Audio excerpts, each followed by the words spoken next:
లేనటువంటి దేవుని పిల్లలందరికీ దైవజనులకు అందరికీ కూడా ప్రభు యేసుక్రీస్తు నామములో వందనములు తెలియజేసుకుంటున్నాను.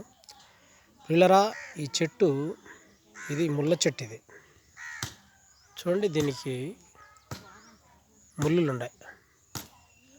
పిల్లరా, ఈ చెట్టు పుట్టడానికి గల కారణం ఏంటంటే, ప్రపంచంలో ఉన్నటువంటి ఈ చెట్లన్నీ కూడా మనుషులకు గుచ్చుకుంటే ఎంత బాధ ఉంటుందో, అదేవిధంగా మరి దేవునికి కూడా మనలో ఉన్నటువంటి పాపం అనే ముళ్ళులు వలన, దేవునికి ఆ పాపం అనే ముళ్ళులు గుచ్చుకోవటం వలన దేవుడు కూడా నొప్పి బాధ అనుభవిస్తున్నాడన్నటువంటి విషయాన్ని ప్రతి ఒక్కరు కూడా గుర్తించాలి. కాబట్టి పిల్లరా, పాపానికి మనకు ఎలాంటి సంబంధం లేకుండా ప్రతి ఒక్కరు కూడా పరిశుద్ధులై ఉండాలని, ఆ పరిశుద్ధత కలిగినటువంటి వారుగా ఉంటే ఫలాలు ఇచ్చే చెట్లుగా ఉంటారన్నటువంటి విషయాన్ని ప్రతి ఒక్కరు కూడా గుర్తించి గమనించాలని మీకు అందరికీ తెలియజేస్తున్నాను.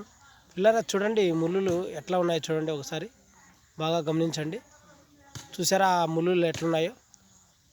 కాబట్టి ఈ ముళ్ళుల వలన మనుషులకు ఏ విధంగా అయితే బాధ కలుగుతుందో, పాపం అనే ముళ్ళుల వలన కూడా దేవునికి బాధ కలుగుతుందన్నటువంటి విషయాన్ని ప్రతి ఒక్కరు కూడా గమనించవలసిందిగా మీకు అందరికీ తెలియజేస్తూ నా మాటలు ముగిస్తున్నాను. పిల్లరా, ప్రతిదినము ఇలాగా కొన్ని నాకు తెలిసినటువంటి విషయాలను మీకందరికీ కూడా తెలియజేసి, మరి మిమ్మల్ని మేల్కొల్పాలని, దేవుని విషయమై మిమ్మల్ని రేపాలన్నటువంటి ఆలోచనతో ఈ నా మాటలు మీకు తెలియజేస్తూ సెలవు తీసుకుంటున్నాను. దేవుడు మనలందరినీ కూడా దీవించును గాక. ఆమెన్.